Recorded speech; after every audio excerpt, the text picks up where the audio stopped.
For the ordinary citizen of Trinidad and Tobago, concerned about his or her job, concerned about maybe back pay that is owed to them, and seeing or maybe not hearing, getting the reassurances from government, what would you say to those individuals? Well, I don't know that they're not getting the reassurances.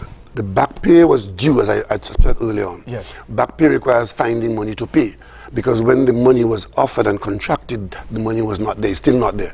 The first thing the Minister of Finance of the country said to all those persons, because if I expect to get money and I'm owed money, I want to get that money. Yeah. You were told that the money is not there, but the Ministry of Finance will take steps to go through the system and to take relevant action to ensure that we borrow the money to pay you. That was said to the country. And now, at the time, the next question was, tell me when. Okay? Subsequently, the Minister of Finance has said that is looking at, we are trying to begin to make that payment starting in June. So, what is not said?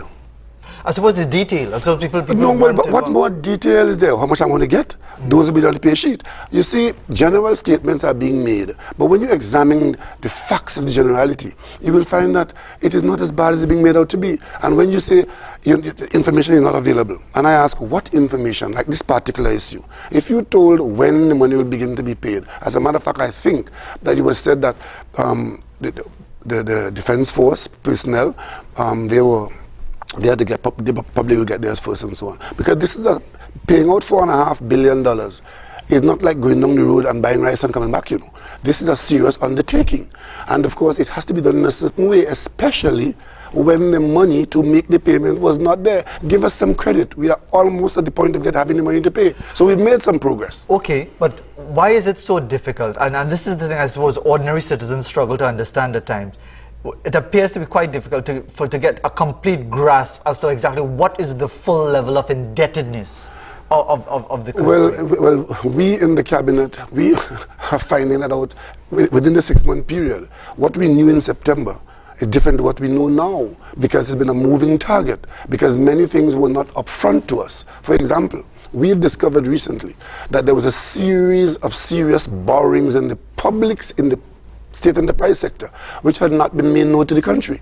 The Minister of Finance is confronted with these things every week, where the last government would have borrowed $500 million here or $1 billion there, under the understanding that it will be repaid in 3 to 6 months.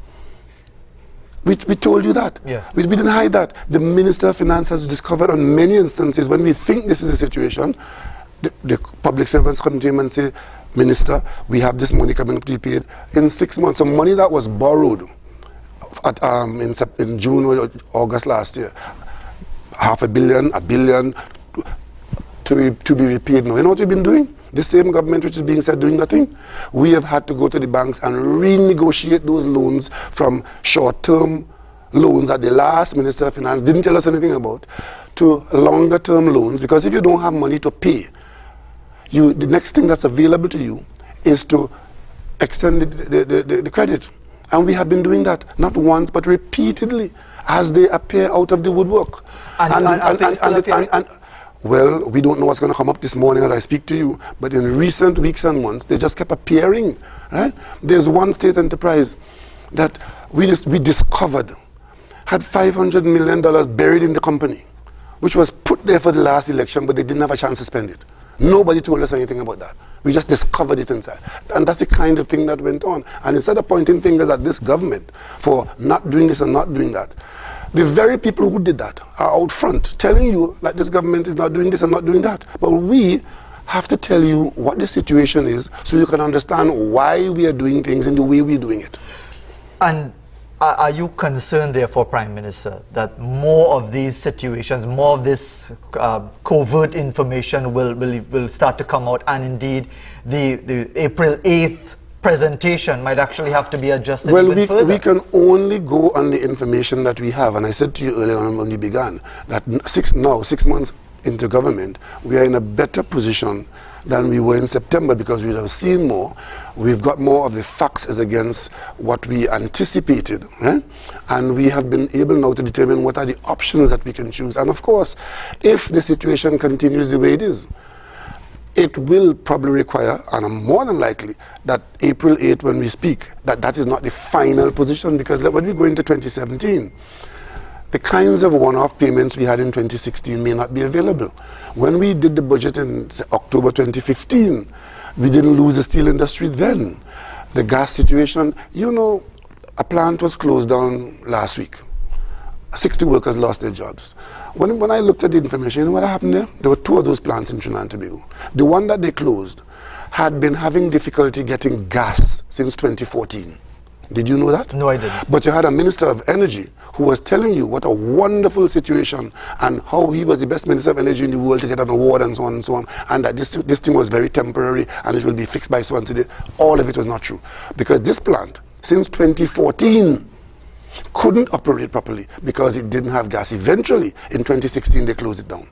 So, this is a scenario against which you had a change of government. We didn't come into government to wave a magic wand and say, okay, because we are in government. Because all that has changed is that the 29 people who were in charge of the management of the country have been replaced by the 23 who have just come in. But the circumstances of the country are the same circumstances.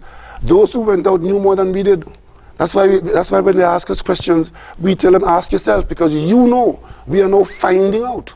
Because when we find out that I was shocked as Prime Minister to hear the Minister of Finance telling the Parliament, he didn't tell me at the point in time, he had just found out that the last Prime Minister approved a loan of $1 billion to TNTech.